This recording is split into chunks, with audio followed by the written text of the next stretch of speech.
কালকে হচ্ছে যে আমি উপস্থিত ছিলাম কিন্তু আমাকে ডাকে নাই। এইটা এইটা যদি বলেন যে এইটা হচ্ছে এই সংগঠনগুলোর এটা একটা কনভেনশন, এটা একটা রীতি যে এইটা যিনি চিফ ইলেকশন কমিশনার তিনি অবশ্যই। হচ্ছেন শপথ বাক্য পাঠ করেন। তো সেখানে আমি থাকা অবস্থায় আচ্ছা। যখন দেখলাম যে ওরা আমাকে কিছু বলছে না, ডাকছে না এবং কাজী হায়াত সাহেবের নাম লিখলে তখন আমি চলে আসছি, জাস্ট কিছুটা অপমানিত বোধ করে চলে আসছি, এই আর কি।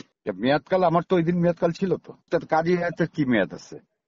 কাজী হায়াত কি বিষয়টা? এটা এটা হচ্ছে যে এটা একটা সংকীর্ণ মনোমানসিকতার পরিচয় দিয়েছে। এটা এটা আসলে আর কিছু না। এটা মানে হয়তো বা এটা তারা কিছু মনে করেছে আমাকে, হ্যাঁ, যে ওনার কাছ থেকে নিব না বা কোনো ইশারায় ইঙ্গিতে, কারো ইঙ্গিতে ইশারায় হয়তো বা এই কাজটা হয়েছে।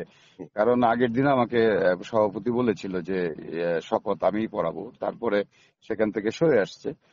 তো ওনার কথা মতো আমি উপস্থিত ছিলাম।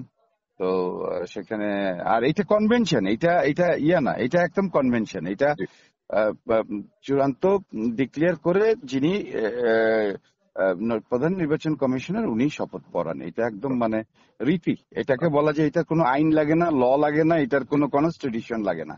হুম, দিস ইজ কনভেনশন, এটা নীতি। চিফ ইলেকশন কমিশনার না না থাকে, না করায়, জি, অপারগতা প্রকাশ করে, তাহলে ইমিডিয়েট পাস্ট প্রেসিডেন্ট জি, যিনি গত হয়েছেন মাত্র, জি। মানে তাইলে সেখানে কাঞ্চন ভাইয়ের থেকে তাদের শপথ নিতে হবে, এইটাই হচ্ছে নিয়ম। এখন আ- ওনারা যা খুশি তাই করলেন। ওরা তো দেখলেন নির্বাচিত মানে সব সদস্যরা কিভাবে সাংবাদিকদের উপরে হামলা করলেন। এইটা এইটা এটা একটা সম্পূর্ণ একটা অনাকাঙ্ক্ষিত এবং ন্যাক্কারজনক ঘটনা। এটা হওয়া উচিত ছিল না। হুম, কারণ নির্বাচিত প্রতিনিধিদের অবশ্যই ধৈর্যশীল হওয়া উচিত ছিল।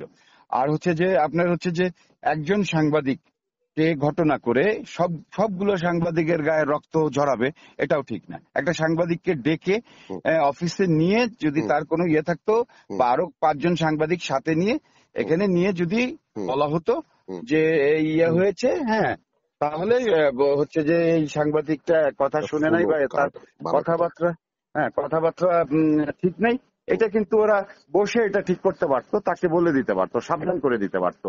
জি, হ্যাঁ, জি। তো এই সেইটাও করেনি। সেইটা না করে এটা তারা এই মারামারির পর্যায়ে, গায়ে হাতের পর্যায়ে গেল। এটা দিস ইজ খুবই এটা থ্যাংক মানে ইউ। ন্যাক্কারজনক ঘটনা এবং ইয়ে আর কি।